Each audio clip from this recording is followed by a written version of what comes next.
भरत जी जब गुरुजनों का दर्शन करते हुए प्रयागराज में स्नान करते हुए भरत जी आगे बढ़े, और जब आगे बढ़े तो भरद्वाज ऋषि के पास पहुंचे, ऋषियों के पास, महर्षि वाल्मीकि जी के पास पहुंचे। बहुत बड़ा वैभव संतों ने दिखाया, व्यवस्थाएं की, पर भरत जी का वैभव में मन लगा ही नहीं, क्योंकि मन तो ऑलरेडी राम के चरणों में लगा। और जब भरत जी चित्रकूट पहुंचे और वहां पर केवट ने चढ़ करके देखा कि वो रही राम जी की कुटिया, और श्री लक्ष्मण जी ने देखा कि भरत आया, गुस्सा आया, आकाशवाणी हुई। फिर भरत जी महाराज दौड़े दौड़े गए, और जब राम जी को देखा ना भरत जी ने, तो देखते ही नारियल नहीं चढ़ाया तुम्हारी तरह। तुम भगवान को देखती हो और पहले नारियल चढ़ाती हो, पहले पुष्प, पहले चावल ले लेके भगवान की आंखों में फोड़ती, उनकी आंखें चावल फेंक फेंक के। पहले ही तुम रोली कुमकुम सिंदूर ले लेके भगवान के कपड़ों में उड़ेलने। यहां एक काम करो, 1 किलो सिंदूर रख दो, रख बस दो, कुछ ना करना। माताएं आएंगी भर भर के भगवान की तरफ उलीच देंगी। हाँ, उनको लगता यही पूजा, उलीछो बस।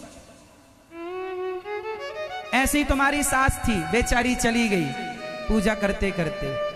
ऐसे ही उनकी सास थी, बेचारी मर गई पूजा करते करते। ना तुम्हारी सास की सास को भगवान से प्रेम हो सका, ना तुम्हारी सास को है और ना तुम्हें है। तुम्हारी सास भी पूजा करते करते मर गई, तुम भी मर जाओगी। भगवान पूजा से ना मिलेंगे। भरत जी ने पूजा की हो राम जी की, तो मुझे बताओ। भरत जी जब राम से मिलने चित्रकूट पहुंचे और राम जी को देखा, तो राम जी की, भरत जी की आंखों में आंसू आ गए। और आंसू आए, पाही नाच कहीं पाही गोसाई, भूतल पर्यों लकुट की नाई। लकुट मतलब लकड़ी, जैसे लकड़ी को आप गिराओ तो ऐसे खड़ी खड़ी गिर जाती है, ऐसे यूं गिर जाती है। उसी तरह श्री भरत जी खड़े खड़े गिर गए राम के चरणों में, भूल गए कि मैं कौन हूं। चरणों में गिर पड़े, रोते रहे, अपने नेत्रों के जल से राम के चरणों को धुल दिया। इससे बड़ी कोई पूजा हो तो मुझे आप बता देना। तुम भी जाओ मंदिर, भगवान से मिलो, रो उनके लिए, प्रेम में रोइए, आंखों में आंसू इतने भर के ले जाओ कि पानी ले जाने की जरूरत ना पड़े, नर्मदा जल और गंगा जल ले जाने की जरूरत ना पड़े। अपने नेत्रों के जल से गीला कर दो भगवान के चरणों को।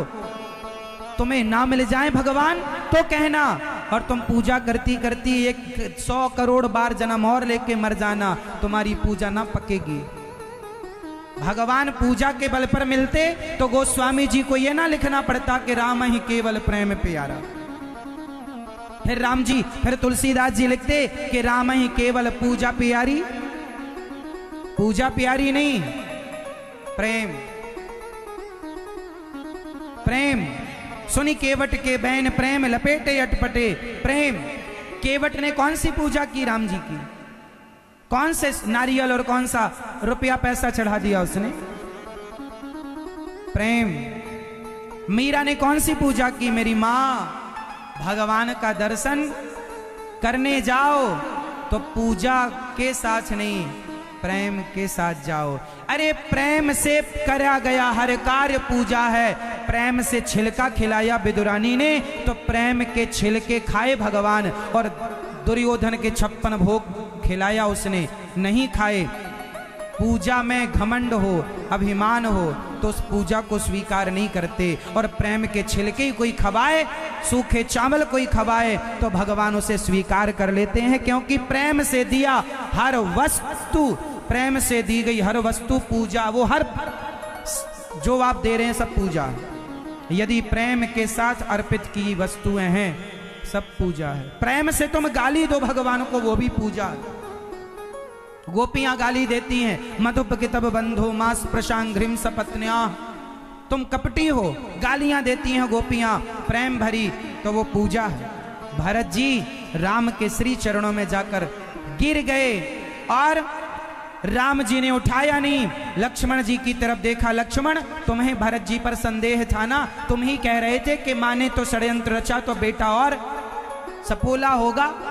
लो देखो चरणों में पड़ा है, जब तक तुम नहीं कहोगे उठाएंगे नहीं। लक्ष्मण जी ने कहा प्रभु भरत चरणों में पड़े, राम अधीर हो गए, भूल गए सब, और राम भरत जी के प्रेम में डूब गए। उठा करके भरत जी को हृदय से लगाया है राम जी, रोए हैं, खूब रोए हैं राम, खूब रोए हैं भरत। धन्य है भरत जी, धन्य है मेरे राम, रोए हैं। राम जी ने बिठाया, तब तक माताएं आई तो प्रथम राम भेंटी कैकई। प्रभु राम माता कैकई से पहली भेंट करते हैं ताकि माँ को ये ना लगे कि माँ ने कुछ अपराध किया है।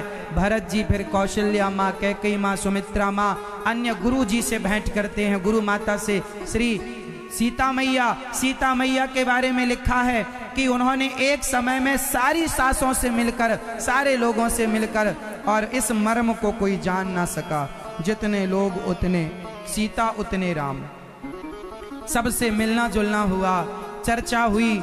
दशरथ जी नहीं रहे। जब ये बात हुई तो श्री राम रोने लगे और पूरा दिन विरह में चला गया। दूसरे दिन चर्चा हुई। भरत जी ने कहा प्रभु आप सारी जिंदगी के लिए मुझे वनवास भेज दो और आप अयोध्या का सिंहासन स्वीकार कर लो। हम राज तिलक की सामग्री भी लेकर आए हैं, मुकुट भी लेकर के आए हैं। भरत जी से राम जी ने कहा भैया यदि मैं आपकी बात मानकर अयोध्या का राजा बन जाता हूं तो बताओ मेरे मरे हुए पिता का अपमान होगा या नहीं? लोग कहेंगे बाप मर गया तो बेटे ने प्रतिज्ञा छोड़ दी, हमारे कुल का नाम कलंकित हो जाएगा भैया भरत। और हम और तुम, इस छोटी सी बात से क्या शिक्षा है कि आज के बच्चों को अपने घर की परंपराओं को, घर के संस्कारों को, माँ बाप के मरने के बाद, दादा दादी के मरने के बाद घर की परंपराओं और संस्कारों की जिम्मेदारी अब आपकी है। उन्हें बचाओ या उन्हें मिटाओ। राम जी कहते हैं पिताजी नहीं रहे, यदि हमने उनकी आज्ञा का उल्लंघन किया तो फिर कौन कहेगा कि रघुकुल रीति सदा चली आई और प्राण जाए पर वचन न जाई। लोग कहेंगे प्राण जाते ही दशरथ जी के राम ने वचन छोड़ दिए, समाज में बड़ा अपयश होगा। भैया भरत इसलिए तुम मुझे मजबूर ना करो, और फिर भी तुम जैसा कहते हो मैं वैसा करूंगा, अब तुम आज्ञा करो भरत।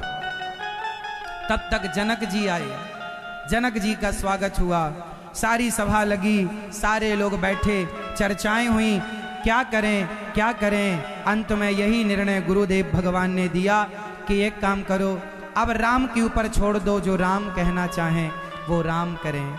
तो राम जी ने कहा ठीक है, मैं अपनी सारी बात भरत जी पर छोड़ता हूँ। भैया भरत तुम मुझे जो कहोगे मैं वो करूँगा, तुम कहोगे चलो मैं चलने को तैयार हूँ, पर याद रखना तुम्हारे मरे हुए पिता जितना त्याग बलिदान दिया है पल भर में चुटकियों में समाप्त हो जाएगा।